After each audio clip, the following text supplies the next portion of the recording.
Start with story number one here. Let's go to the NBA. Bob Myers, the former, I guess now former GM and president of basketball operations of the Golden State Warriors, is stepping down.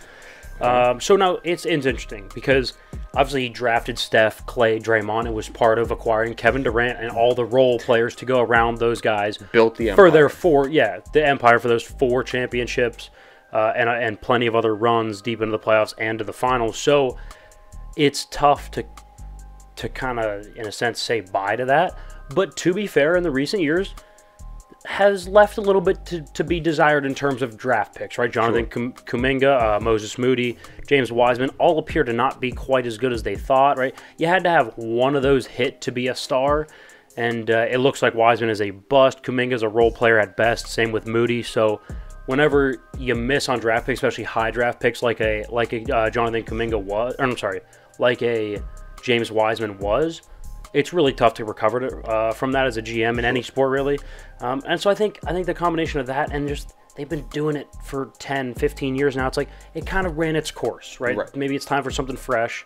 There's rumors of maybe Steve Kerr moving upstairs and Kenny Atkinson taking the job as the head coach. So we'll keep an eye on that. But nonetheless, Bob Myers stepping down. Now, the resiliency on how they bounce back from that, I think, is going to be very telling of how just well-structured that organization is as a whole. I don't really care what sport it's in. You can go from the NBA to the NHL to the NFL to the MLB.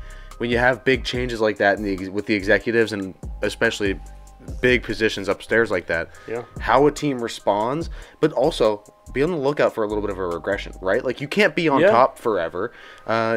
Pick your company at the top of the stock market. They're going to experience their fair share of dips. Yeah, for sure. So when you lose a guy like that, hopefully they can find their direction again. I mean, I'm more of a Warriors guy than any other kind of team. I love Steph, man. He just does it the right way. He does the right way. You can kind of relate to him as a guy and as a player. So he's a beast, too. He's a beast. Story number 2 here. The Miami Heat, staying in the NBA here, have moved on to the NBA Finals, right? They almost blew a 3-0 lead.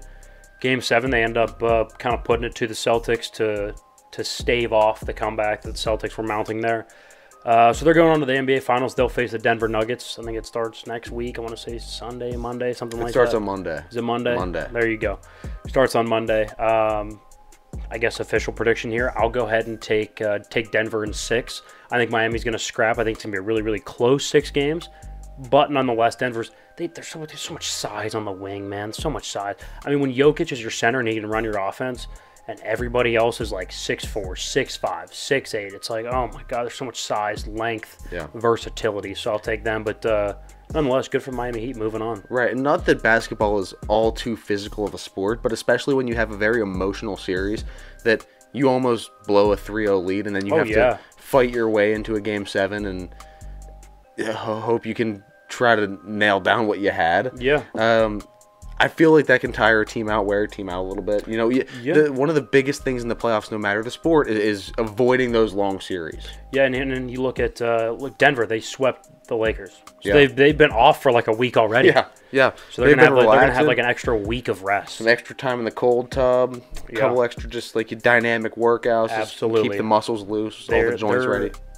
They are in a much better spot recovery-wise, for sure. But on the other hand, some people might say, like, well, they might be a little bit rusty getting back out there.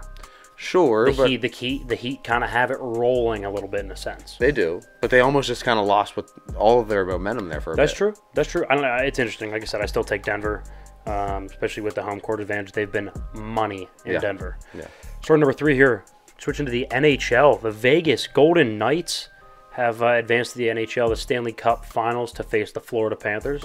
Kind of the shock of the league, especially sweeping the Eastern Conference Finals. That's pretty insane. From a team that almost didn't make it to sweeping the Canes in the Eastern Conference Finals. Good for Florida. Vegas obliterated Dallas on Monday? Monday. On Monday night to advance. That game will be that game's Saturday the 3rd. Wow.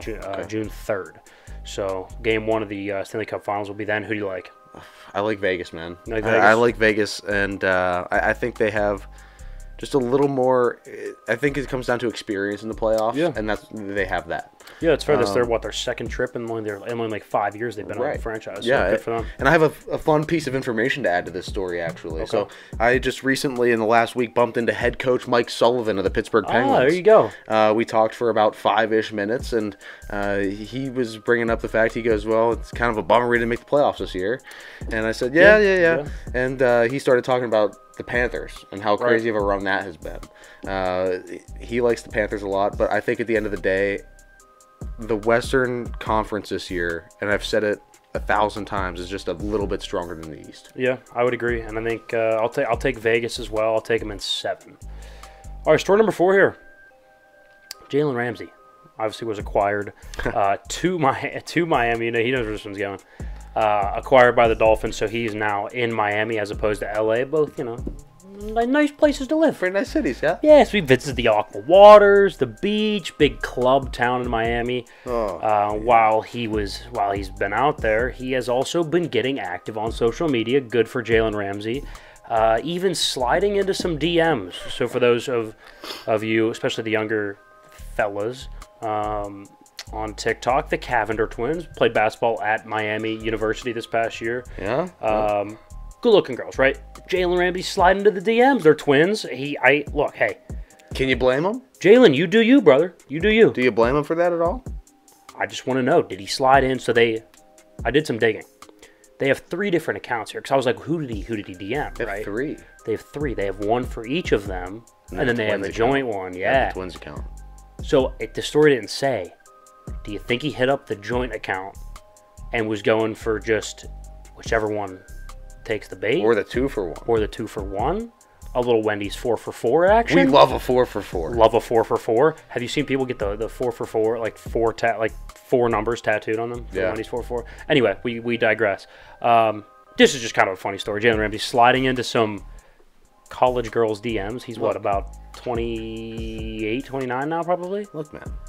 When you're in the NFL, and you can just kind of he's got money. You can blaze your own trail. Blaze your own trail. Good for Jalen Ramsey. Hey, Miami's a fun city. You have fun while you're in Miami. You know, how long do you get to be an NFL athlete playing in Miami?